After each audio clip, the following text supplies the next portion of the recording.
Non, mais en vrai, t'as de l'acné, mais ça te va bien à toi. OK. Bah, si ça me va bien à moi, tout va bien. Genre, comment ça me va bien à moi? Ça me saoule de me dire qu'à 25 ans, j'ai toujours une peau merdique. Coucou tout le monde, j'espère que vous allez bien et bienvenue dans un nouvel épisode de À travers mes pensées. Aujourd'hui, on va parler d'un complexe bien particulier, l'acné. J'ai commencé à avoir de l'acné assez tôt. Si mes souvenirs sont bons, je dirais que j'ai commencé à en avoir en CM1, CM2, donc t'as quoi à cet âge-là, 8 ans, 9 ans. J'ai été longtemps charriée à l'école, on m'appelait la calculatrice. Enfin, de toute façon, on n'a pas été harcelée durant ces années de primaire et de collège, je ne sais pas. Au tout début, je pense que je faisais pas grand-chose.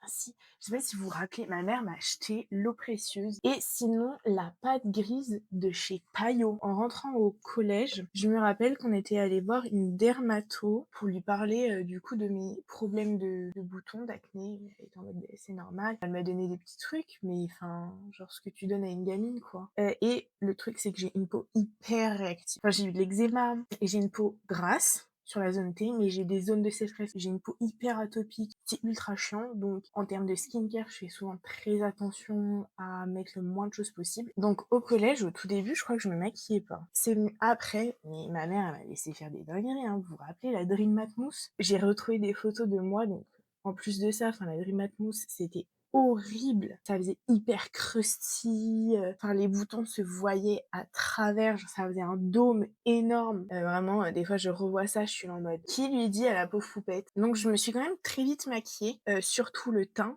Parce que bah du coup en fait je complexais énormément et surtout c'est qu'on me faisait pas en me disant ah mais t'as plein de boutons et tout et il y avait un peu ce truc de l'acné c'est sale, ça veut dire que tu te laves pas. Toute la première partie du lycée je mettais plus rien sur ma peau parce qu'en vrai ma peau ça allait, donc pareil dès que ça faisait un peu resurface, enfin l'acné et tout, bah bim je me make-upais la gueule et en vrai ça n'a jamais aidé. Je changeais tout le temps de routine, je faisais pas attention, je prenais des trucs où il y avait beaucoup de parfums à l'intérieur, donc du coup ça ne m'aidait absolument pas. Fin première année de L1 ou tout début de L2 en droit, j'ai un copain à l'époque et donc du coup je prends une nouvelle pilule. Au tout début cette pilule, pas de bouton, mais quand je vous dis, je n'ai plus aucun bouton. J'étais en mode mais life is beautiful. J'ai jamais autant kiffé ma vie qu'à ce moment-là. Sauf que bon, bah la pilule, en fait, au bout d'un moment, elle m'a dit ciao. Et là, le drame.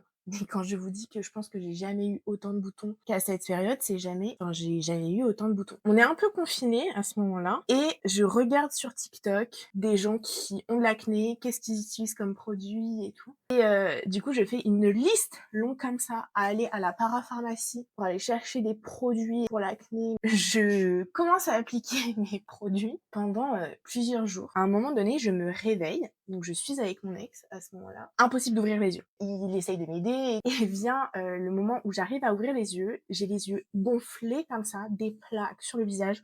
Mon visage est énorme, il est rouge, il me démange. Part aux urgences, plein Covid, hyper galère aux urgences. On me dit bah madame vous avez fait une réaction allergique. On me donne des antihistaminiques. Mon médecin traitant me dit ma belle, il va falloir que tu ailles voir un allergologue. Je vais voir un allergologue. Je suis allergique absolument à tout. Elle m'explique que ma routine soin doit être hyper minimaliste, le moins de parfum possible et à partir de ce moment-là, bah j'ai intégré dans ma routine le baume B5 de chez La Roche-Posay et la Cicatrate de chez Avène qui sont absolument les seules crèmes qui apaisent ma peau. Cette grosse crise d'allergie suivie d'une crise acnéique m'a littéralement détruit la confiance en moi, c'est-à-dire qu'à partir de ce moment-là, pour sortir de chez moi sans make-up, c'était horrible. Après ça, je me maquille quasiment tous les jours. J'ai pas du tout à la base déjà une belle peau et ça ne fait que amplifier. Je choisis pas les bons produits. J'ai juste ma routine de soins qui est hyper basique. Je monte sur Paris pour faire mes études, donc je suis dans des stages qui touchent à la mode, au luxe et tout.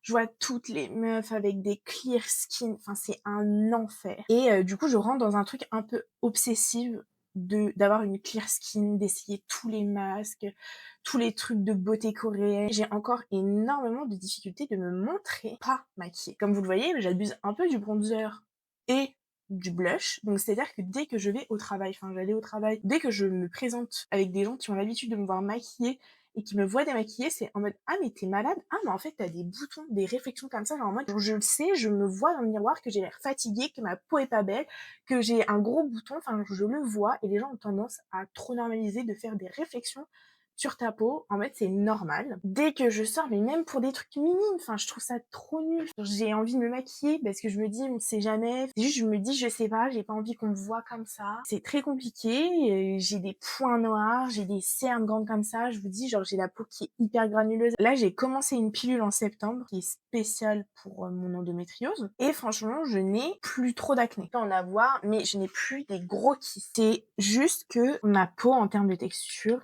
j'ai l'impression que c'est de pire en pire. Et ça me saoule de me dire que j'ai bientôt avoir 25 ans. Mon Dieu, un quart de siècle. Elle est vieille, la dame. Que à 25 ans, j'ai toujours une peau merdique, de l'acné. J'ai une peau qui est très texturée. Donc, avoir une peau texturée, c'est normal, les poupettes. Je veux pas que ma peau ne soit pas texturée, je veux juste qu'elle le soit moins, que ce soit moins flagrant, que je sois moins complexée par rapport à ça. En fait, ne pas me maquiller, c'est vraiment un enfer. Et je trouve ça trop triste parce que quand je vois une copine à moi qui est en mode «Oh, ma peau elle est dégueulasse et tout», en plus je vois même pas, en fait c'est ça le problème. C'est que tu vois pas chez les autres. Je sais très bien que dans la glace, je vais voir tous mes petits défauts parce que je sais où sont mes petits défauts. Il n'y a personne dans la vraie vie qui me voit en 4K affiché comme ça, genre avec une lumière qui est collée à mon front. Il y a personne qui me voit comme ça. Je ne sais pas, même en sachant pertinemment que c'est dans ma tête et que j'ai une peau normale, oui, j'ai de l'acné à bientôt 25 ans, bah c'est comme ça, j'ai des troubles hormonaux, enfin voilà, j'ai toujours une peau texturée, j'aurai certainement toujours une peau texturée et that's it. J'ai pas l'argent pour faire des micro-peelings tous les mois ou quoi. Mais même en sachant pertinemment ça, j'y arrive pas. Et vraiment, mon dream, c'est d'un jour aller en soirée pas maquillée. Le jour où j'arrive à faire ça. Sortez les serviettes, hein, parce que c'est la fête. Bon, de toute façon, comme vous l'aurez compris, ça va pas arriver de sitôt. Je pense pas qu'un jour, enfin si, c'est forcément, quand j'aurai 85 ans et tout, j'arriverai quand même à sortir pas maquillée pour aller chercher mon pain. En vrai, je me dis, à part si je vois un dermato déjà, voir un dermato sur Paris, pitié, pitié, le temps d'attente, ça va te coûter un rein. Le mec, il est dispo dans 10 mois, mais j'en peux plus, on souffre. Il va me donner quoi? Des crèmes super fortes, certainement. Enfin, je sais pas ce qu'il va faire, le monsieur, mais petit, il va me donner des médicaments et j'ai pas envie forcément d'avoir des médicaments. Enfin, je me dis, je prends déjà la pilule pour l'endo.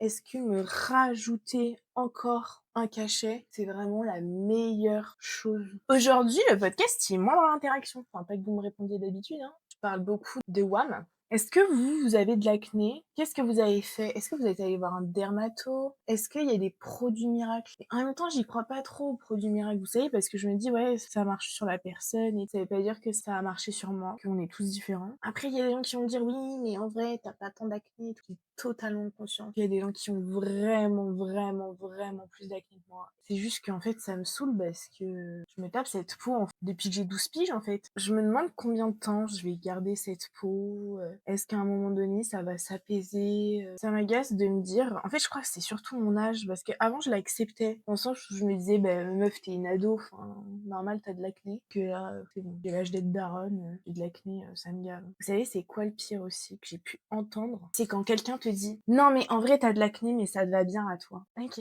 bah, si ça me va bien à moi, tout va bien. Genre, comment ça me va bien à moi? Mais un gros star en plein milieu de la gueule, ça va à personne, hein. Je te le dis, hein. Ouais, mais je te verrai pas sans... Enfin, vraiment, ça fait partie de toi. Avoir des yeux verts, être blonde, ça fait partie de moi. Je me dis, ça veut dire que dans l'imaginaire de certaines personnes que j'ai pu côtoyer, ils sont en mode, ouais, bah, Mia est égale bouton. D'accord. Bon, en tout cas, merci. 2026, on s'accepte, non? J'ai fait un épisode comme quoi il fallait accepter la solitude, accepter sa propre personne, sa personnalité et tout, accepter ses émotions.